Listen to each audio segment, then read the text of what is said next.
नमस्कार। कुछ भी कहने से पहले कुछ बातें करना चाहूँगा आप लोगों से। कल हमारी कंपनी को 500 वीक पूरे हो गए।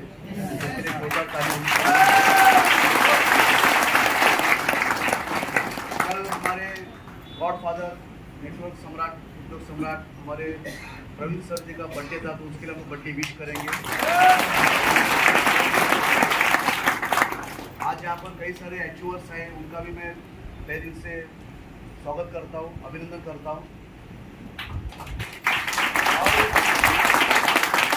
इंडस्ट्री के बारे में कई सालों से एक बात कही जाती है, मैं कई सालों से जानता हूँ इस बात को, कि लोग एक बात कहते हैं कि जो पहला आता है वो लखपति और जो बाद में आता है ना वो सिर्फ रोडपति, ऐसा कुछ कुछ कहा जाता है।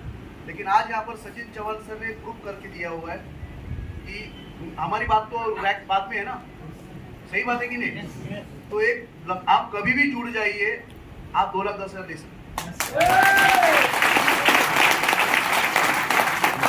सिंपल भाषा में मैं आपको बताने की कोशिश कर रहा हूँ। साथ में हमारे चिकने साहब ट्रेन में चॉकलेट बेचने का काम करते थे, आज खुद की रेडी का गाड़ी। कांग्रेचुलेशन सर आपके लिए भी। मेरा नाम संतोष बालकृष्ण आमरे, मैं रहने के लिए बोरीवली में हूँ। पिछले 30 सालों से मैं सेल्स फील्ड से रिलेटेड काम कर रहा हूँ। पिछले 18 सालों से मैं आयुर्वेदा में काम कर रहा हूँ। मेरे 2 शॉप थे, एक बोरीवली में, कांदिवली में। बिजनेस पे मुझे जबरदस्ती लाया गया। मेरा प्यारा दोस्त दत्ताराम बकालकर, 18 साल हमारी जबरदस्त दोस्ती थी, उसने मुझे जबरदस्ती करके बिजनेस में लाया। मैं आना नहीं चाहता था, क्योंकि मेरे सामने कुछ सवाल थे कि ये सब झोल रहते हैं, कुछ गड़बड़ वाला काम रहते हैं, तो आना नहीं। लेकिन जबरदस्ती में आया गया। 3 महीने का फॉलोअप लेके मैं कंटाल की इसमें आया हूँ और मैंने शुरुआत कर दिया। 2 दुकान संभाल के मैंने ईमानदारी से काम किया। 7 महीने में मैंने अच्छा अचीवमेंट दिया, फॉरेन भी अचीवमेंट कर दिया। और मैं सीरियस नहीं था, क्योंकि मेरे पास 2 शॉप थी। लेकिन 2 अगस्त 2015 को मैं संगमेश्वर में था। सुबह 7 बजे मुझे फोन आया, दत्ताराम की डेथ हो गई। मैं बड़ा शॉक हो गया, क्योंकि रात को 11 बजे उससे मेरी बात हो गई थी और सुबह 7 बजे फोन आता है दत्ताराम की डेथ हो गई। मैं वैसे मुंबई चला आया, मेरा उसके घर पे गया और डेथ बॉडी के साथ जब बैठा तो मैंने फील किया अगर मेरे साथ ऐसा हुआ तो क्या होगा, क्योंकि दत्ताराम के जाने के बाद उसका बिजनेस पूरा बंद हो गया था। दत्ताराम मुझे हमेशा एक बात कहा करता था कि संतोष, जब तक तू है, तेरी दुकान है, तब तक पैसा आएगा, उसका पैसा आएगा नहीं। मैं उस दिन बहुत सीरियस हो गया और हमारे ग्रेट अप्लायंस और हमारी कंपनी मैनेजमेंट ने ताबड़तोड़ एक हफ्ते के अंदर उनका जो नॉमिनी का जो आपने देखा ना आखिरी में, वो नॉमिनी ट्रांसफर कर दिया भाभी जी के नाम पे।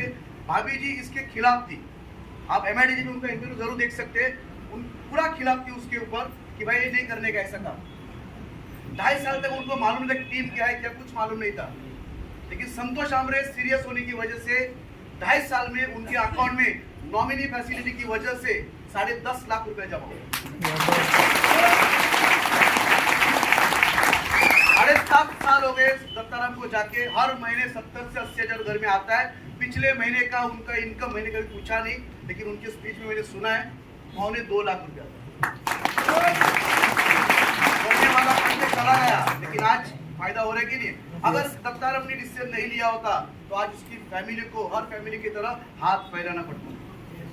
इतना आसान नहीं होता है घर चलाना। सही बात है कि नहीं? उसने जबरदस्ती किया। मेरे साथ क्या हुआ, दत्ताराम का आईडी NTC बन गया और मैं आपके सामने NTC एवराल करके बात कर रहा हूँ। आने वाले कुछ दिनों में आपको एक गुड न्यूज आ जाएगा, संतोष आमरे गोल्ड एग्जीक्यूटिव बन गया। जिंदगी में बहुत सारे बदलाव हो गए, उससे आपको लेना देना कुछ भी नहीं है। आप बोलेंगे आपने कम है, हमको क्या लेते दे रहे? सही बात है कि नहीं? देखो सही बोल रहे, हाँ सही बात है। पिछले 20 दिनों में मेरे साथ एक अच्छी घटना घटी है, मैं थोड़ा सा जिक्र करना चाहूँ उसके बारे में। हमारी कंपनी के ग्रेट डायमंड एग्जीक्यूटिव लीडर्स 2, उनके साथ मेरी मुलाकात हुई, कुछ प्रोग्राम के सिलसिले में बातें करनी थी मुझे। तो कुछ दिन पहले बात हुई थी, तो मैं उनकी लाइफस्टाइल के बारे में जानना चाहता था।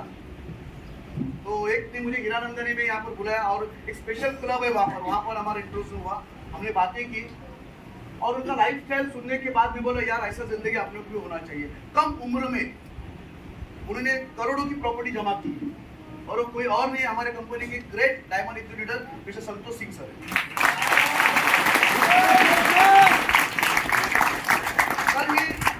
मुलाकात हुई हमारे कंपनी के ग्रेट टाइम लीडर,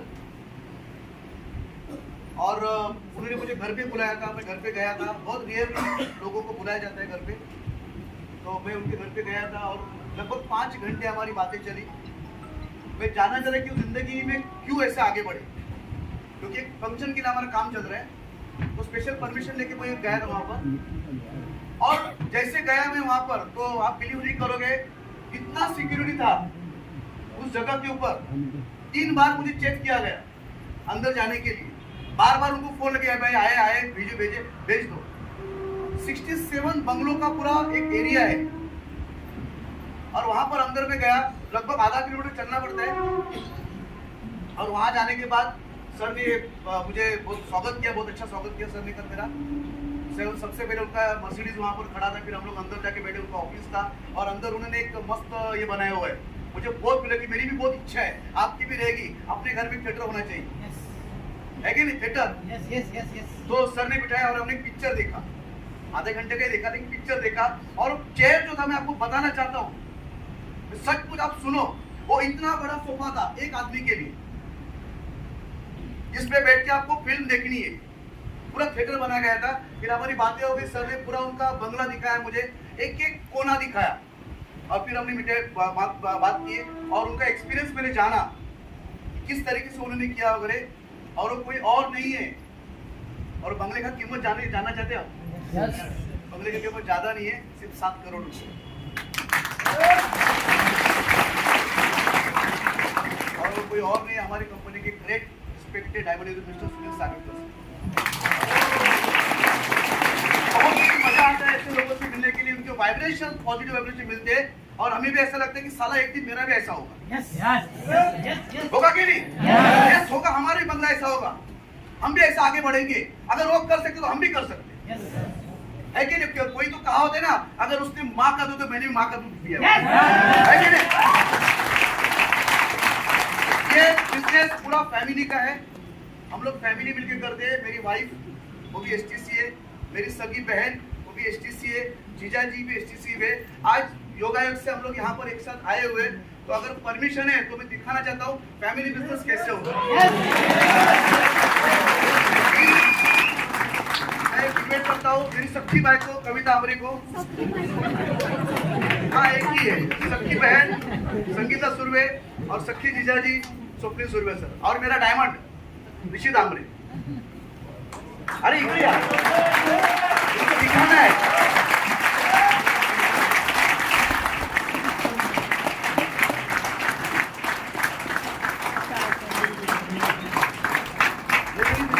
कविता आमरे मैडम अभी आरटीसी बनने की जा रही है। मेरी सगी बहन है, छोटी बहन संगीता सूर्य, और मेरी जीजा जी है स्वप्निल सुरवे सर। और ये मेरा डायमंड,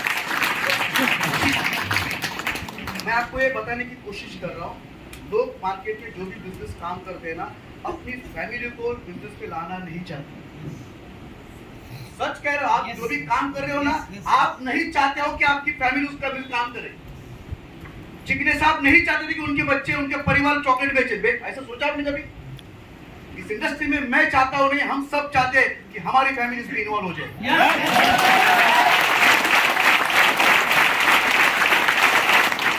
क्योंकि ये पवित्र बिजनेस है, किसी को फंसाने का बिजनेस नहीं है, इसीलिए यहाँ पर फैमिली बिजनेस चलता है।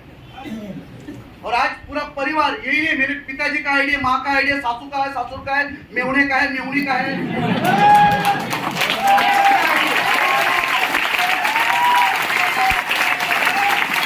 लोग कहते हैं कि मैं अपने बच्चों को इंजीनियर बनाऊंगा, डॉक्टर बनाऊंगा, जो भी करना है बनाऊंगा ना।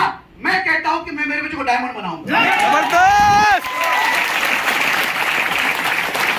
यहाँ पर लोगों के सपने साकार होते हैं, तो कोई और इंडस्ट्री क्यों? सही बात है कि नहीं? कई साल देने के बाद साले गुलाब का फूल नहीं मिलता है। आज सर को सुना ना, हाईलाइट किया सर ने।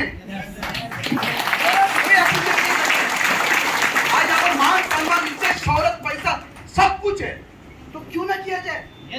क्यों सोचने में मजबूर करते हैं हम लोग?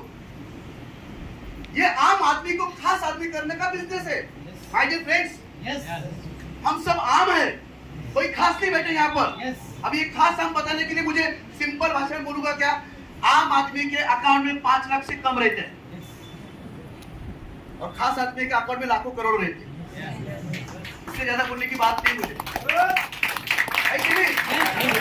आम आदमी को खास बनाने का बिजनेस है, लेकिन ये आम में 2 क्वालिटी रहती है। कौन सी मालूम है क्या?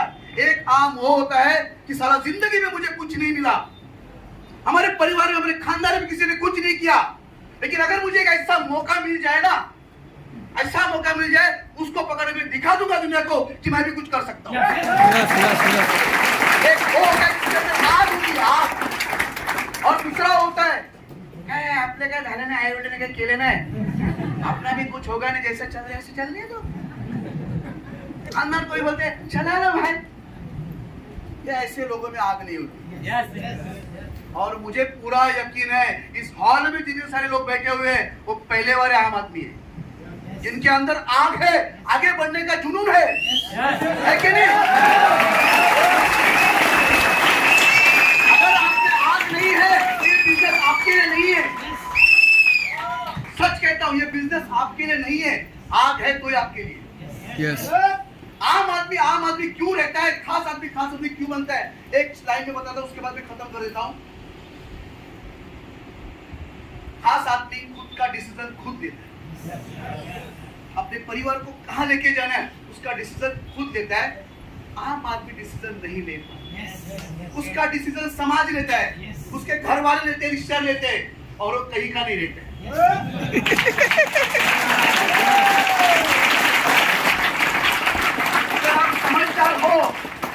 अगर आप समझदार हो और खास कैटेगरी में जाना, 7 करोड़ वाले बंगलों में जाना चाहते हो, तो डिसीजन क्या लेना चाहिए? हाँ या ना? हाँ। देंगे? यस। या बाहर जाके पूछ? आपके परिवार की जिंदगी का सवाल है, मेरे नहीं। मैंने डिसीजन ले लिया, मैंने प्रूव कर दिया।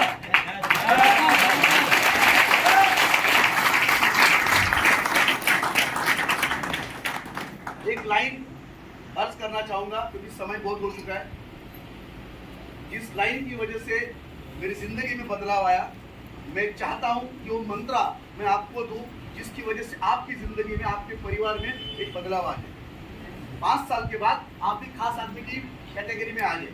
क्या आप मंत्रा सुनना चाहोगे? यस। लेकिन आपको दोहराना पड़ेगा, मेरे पीछे पीछे बोलना पड़ेगा। क्या आप बोलने के लिए तैयार हो? यस। मराठी में चलेगा? यस। नहीं चलेगा तो भी चला के लेना पड़ेगा। एकदम एक्टिंग मीटिंग करके करने का, उससे आपको पावर बढ़ेगा। हाँ? और आज ये फॉर्म भरोगे और 1 महीने के बाद आप फाइनल बन के आओगे। ऐसा बड़े दिग्गजों से सुना है मैंने मंत्राओं, और मैं उसको इम्प्लीमेंट करता हूँ। आप भी इम्प्लीमेंट करके देखिए, आपको फायदा होगा उसका। मीच आहे माझ्या व माझ्या कुटुंबाच्या जीवनाचा शिल्पकार। फिर एक बार दोहरा दे, कुछ लोगों ने बोला नहीं, अभी उनको परिवार याद आया। पहले डायलॉग सुन लेते। मीच आहे माझ्या व माझ्या कुटुंबाच्या जीवनाचा शिल्पकार। ही लाईन ज्याच्या मनाला लागेल ना, तो स्माइल अप करेल। Wish all the best.